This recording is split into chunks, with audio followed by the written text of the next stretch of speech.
Donc, Thomas de Siano, bonjour. Vous êtes Bonjour. responsable réseau à DocaPost. Est-ce que vous pouvez présenter l'entreprise? Oui, bien sûr. Donc, DocaPost et plus particulièrement DocaPost BPO est spécialisé dans le business process outsourcing, c'est-à-dire l'optimisation des processus de nos clients. La dématérialisation finalement d'un simple document papier jusqu'à l'ensemble du système d'information. Des clients de toute taille? Des clients de toute taille, de tout secteur, de secteur public, privé, des professions réglementées. Et alors pour mener cette activité, vous vous appuyez sur un système d'information qui s'organise comment?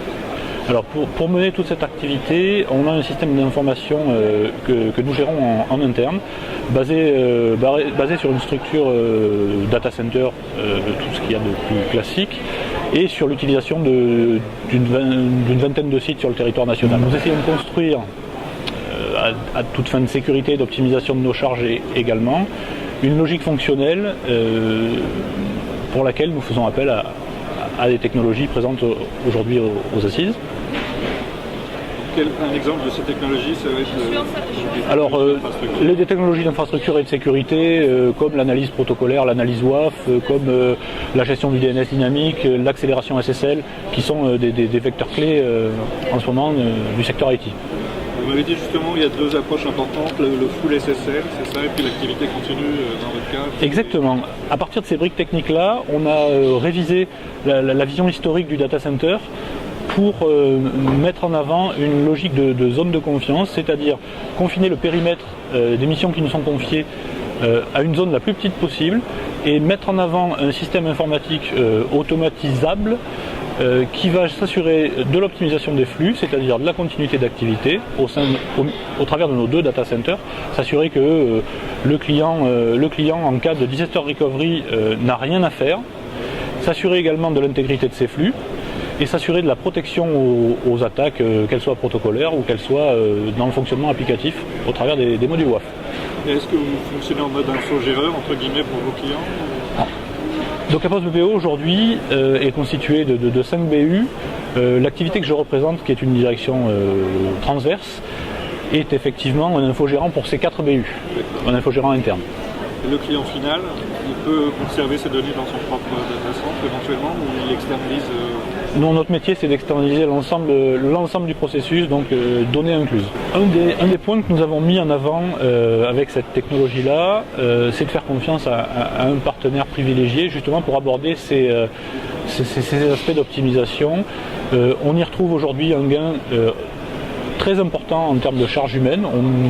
On a éliminé au travers de cette problématique la diversité des équipements.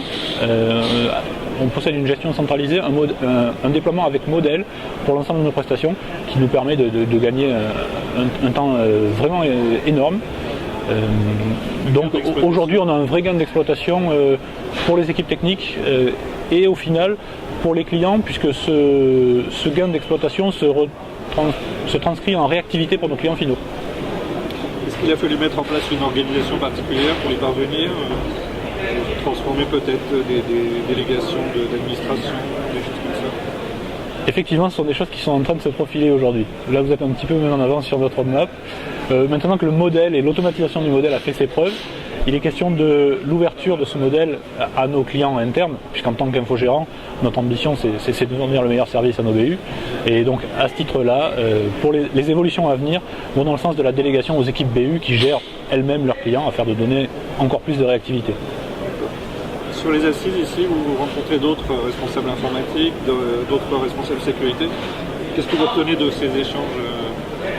Vous êtes tous un peu en veille en ce moment sur des... Exactement, nous sommes tous en veille sur ces périmètres-là, avec, en tout cas c'est un constat personnel, le même focus, la même ambition sur le long terme et des chemins tout à fait différents sur le moyen terme.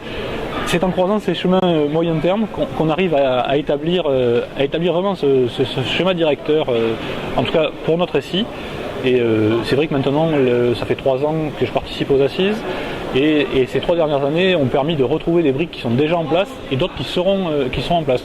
Donc un vrai gain à la fois de réflexion mais également de déploiement opérationnel en fonction de la nature des gens avec qui on communique.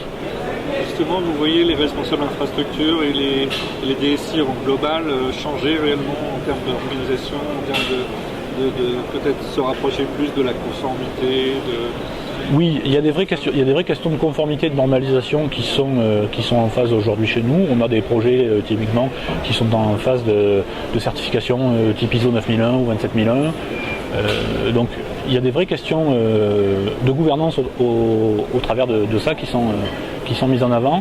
L'autre point majeur pour moi, c'est que la vision de la DSI en tant que boîte noire autonome totalement technologique disparaît au profit d'un élément beaucoup plus communicant, qui se doit d'être communicant pour faire fonctionner finalement davantage l'ensemble de la société. Qu'est-ce que vous innovez un peu plus proche des métiers, on peut dire, et peut-être un peu moins proche de l'informatique pure et dure? Oui, l'informatique permet cette vision-là aujourd'hui.